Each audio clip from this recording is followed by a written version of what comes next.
आपने कल ये ट्वीट भी किया था जिसमें आपने कहा कि हम द इकोनॉमिस्ट को जो है उनके एडिटर को लिखने जा रहे हैं, क्योंकि आपने कहा कि जो इमरान खान के नाम से मजमून शाया हुआ है उस पर आपने कहा कि बड़ी परेशानी भी है, वो एक कॉन्विक्ट हैं, वो जेल में है, कैसे ये इंटरव्यू हो गया, कुछ सवालात भी आपने पूछे हैं।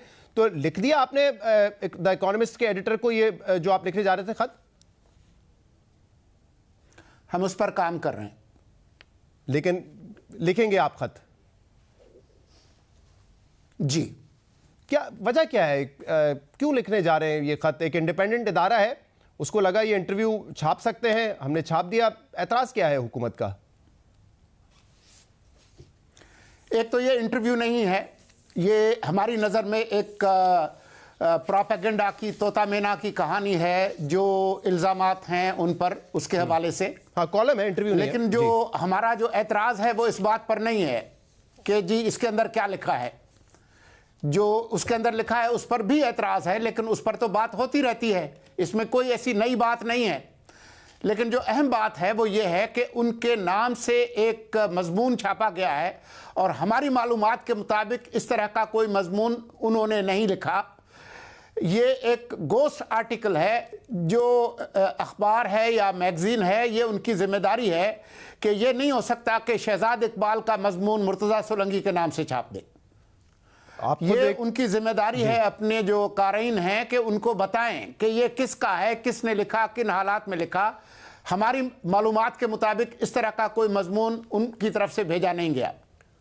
नहीं, लेकिन मुर्तज़ा साहब आपको खुद पता है, आप सहाफ़ी भी हैं, द इकोनॉमिस्ट जो है बहुत ही नामवर इदारा है, क्रेडिबल इदारा है। आपके ख्याल में कोई भी गोस्ट आर्टिकल होगा वो वेरिफिकेशन के बगैर, उसको डबल चेक किए बगैर छाप देंगे?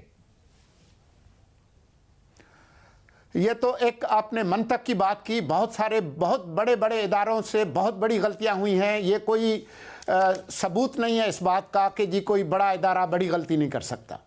सही है, तो इसी वजह से आप लिखेंगे और फिर देखते हैं उनका क्या जवाब आता है। लेकिन साथ में आपने अपनी राय का इजहार भी किया है कि अगर कोई शख्स कन्विक्ट है तो उसका कैसे जो है आर्टिकल छप जाता है।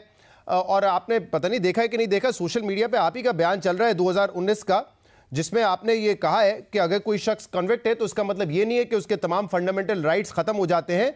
अगर पब्लिक इंटरेस्ट में है कि उस कन्विक्टेड शख्स का आप इंटरव्यू छापें तो बिल्कुल छापना चाहिए, इसमें तो कोई गलत बात नहीं है। तो ये राय आपकी बदल कैसे गई है? क्योंकि अब आप कह रहे हैं कि कन्विक्ट शख्स है, उसका इंटरव्यू क्यों छाप दिया गया? पहले तो आपकी ये राय नहीं थी। मेरी राय नहीं बदली, मैं आज भी उस अपनी बात के साथ हूं। और आपसे बेहतर किसको पता है कि वो जो ट्वीट था उसका क्या पस मंज़र था। आप ही के इदारे के एक बहुत मुमताज़ एंकर ने आसिफ अली जरदारी का इंटरव्यू किया था, जो कि कन्विक्टेड नहीं थे उस वक्त, और वो इंटरव्यू चलने नहीं दिया गया। साबिक चेयरमैन पीटीआई और साबिक वज़ीर आज़म का कोई इंटरव्यू नहीं हुआ। जब वो वज़ीर आज़म थे उस वक्त भी उन्होंने किसी तनकीदी सहाफ़ी को इंटरव्यू नहीं दिया। जब वो उस मनसब से सुबुकदोश हुए तब भी कभी नहीं दिया। और मैं आपको यकीन दिलाता हूं कि आज भी वो तलत हुसैन और शाहजेब खानजादा जैसे सहाफ़ी को इंटरव्यू देने से 100 बार घबराएंगे। तो इंटरव्यू तो है नहीं, क्योंकि इंटरव्यू में जो करने वाला है वो सख्त सवाल करता है, वो चैलेंज करता है। ये तो एक वन साइडेड मोनोलॉग है, एक पीस ऑफ प्रोपेगेंडा है। हाँ, इंटरव्यू हो या आर्टिकल हो, कोई मवाजना नहीं है। नहीं, क्या आपकी ये पोजीशन है कि अगर कोई शख्स कन्विक्टेड हो तो उसका इंटरव्यू बेशक करें, लेकिन उसका आर्टिकल नहीं छप सकता क्योंकि वो वन साइडेड होगा? अगर आप किसी का आर्टिकल छापें पहले तो ये हमें नहीं मालूम कि ये उनका आर्टिकल है, क्योंकि हमारी जो मालूमात है उसके मुताबिक वो नहीं है। जो सहाफ़त है उसमें सोर्सेज और एट्रीब्यूशन जो है उसकी बहुत अहमियत होती है। तो ये नहीं हो सकता कि आप किसी के नाम से किसी का आर्टिकल छाप दें। नहीं, ये तो फिलहाल मुर्तज़ा साहब आपकी एक राय हो सकती है, तो ऑब्वियसली जब इकोनॉमिस्ट आपको जवाब देगा तो पता चलेगा ना। और ये भी नहीं हुआ कि जो इसके अंदर जो बेबुनियाद जो बातें की गई हैं उस हवाले से जो मुतल्लिका जो फरीकैन हैं उनका कोई नुक्ता नज़र, कोई डिस्क्लेमर, इस तरह की कोई चीज़ भी नहीं है। डिस्क्लेमर तो एट दी एंड है कि अमरीकी हुकूमत के हवाले से भी है कि वो भी इन चार्जेस को डिनाई करते हैं, गवर्नमेंट ऑफ पाकिस्तान भी डिनाई करती है इन चार्जेस को। लेकिन कन्विक्टेड शख्स का इंटरव्यू नहीं हो सकता या आर्टिकल नहीं छप सकता, ये है आपका नुक्ता? मेरा नुक्ता नज़र ये है कि कोई मजमून जो कि गोस्ट आर्टिकल हो और हमारी नज़र में वो उनका आर्टिकल नहीं है, इस तरह की सहूलत हमने पूछा है कि ये सहूलत इकोनॉमिस्ट ने और कौन से जेल लीडर्स को दी है।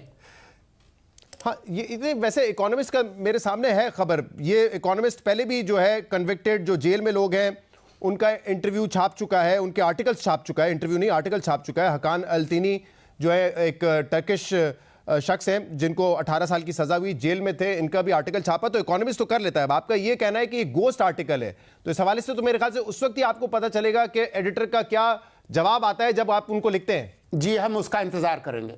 सही। सोलंकी साहब, आपकी ये जो राय है कि एक शख्स अगर कन्विक्टेड है, जेल में है, तो उसका आर्टिकल नहीं छप सकता, और इस हवाले से आप इकोनॉमिस्ट से सवाल भी करने जा रहे हैं, लेकिन हमने देखा कि इस मुल्क में 21 अक्टूबर को नवाज शरीफ साहब वापस आते हैं, तमाम जो प्राइवेट चैनल्स हैं उन्होंने कवरेज की, उनकी तकारीर दिखाई। उससे पहले लंदन में थे, तब भी उनकी प्रेस कॉन्फ्रेंस चलती थी।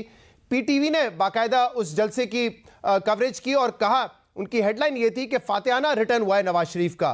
तो उस वक्त तो बतौर इंफॉर्मेशन मिनिस्टर आपकी ये पोजीशन नहीं थी कि कोई शख्स कन्विक्टेड है तो कैसे उसका जलसा नशर किया जा रहा है, उसकी प्रेस कॉन्फ्रेंस नशर की जा रही है। आपने ये पोजीशन तो नहीं ली थी उस वक्त। देखें, बात यह है कि जो कन्विक्शन है वो उसके हवाले से भी बहुत सारी बातें हैं। मिसाल के तौर पर किस पर क्या इल्ज़ाम है, किस पे क्या कन्विक्शन है, वो भी मैटर करती है। ये फैसला तो अदालतें करेंगी ना, ये माज़रत के साथ कोई वजीर तो नहीं करेगा बैठ के, या पीटीवी तो नहीं करेगा कि इसका इल्ज़ाम हमें कमज़ोर लग रहा है, इसकी कन्विक्शन कमज़ोर है तो हम इसको दिखा देते हैं, किसी की कन्विक्शन मजबूत लग रही है तो उसको ना दिखाते। ये तो अदालतों ने फैसला करना है ना, किसी टीवी चैनल ने तो नहीं करना। यहाँ तो नवाज शरीफ को सारे प्राइवेट चैनल्स ने दिखाया, पैमरा ने कोई इसमें नोटिस नहीं लिया, ना आपका कोई ऐसा ट्वीट आया कि क्यों एक मुजरिम को आप दिखा रहे हैं। जी, अदालतों ने फैसला कर लिया है और आपने देख लिया। वो तो बाद में हुआ है ना, 21 अक्टूबर को जब आए उस वक्त तो फैसला नहीं था ना। जी, उस वक्त भी उनकी जो सजा थी वो मुअत्तल थी। जी, सजा तो इमरान खान की भी मुअत्तल है, लेकिन उन पर और बहुत सारे सीरियस चार्जेस हैं और वो आज़ाद शहरी नहीं है और वो ज़मानत पर भी नहीं है, और अदालत ने उनको ऐसी कोई सहूलत नहीं दी जो कि नवाज शरीफ को दी गई थी। जज साहब ने तो कहा था ना कि जब तक कन्विक्शन नहीं होती शख्स मासूम है, अथर मिनुल्लाह साहब ने कहा था, और कन्विक्शन ओवरटर्न नहीं हुई साबिक चेयरमैन की। चले फिर मैं नवाज शरीफ साहब की भी उसके बाद ही हुई थी।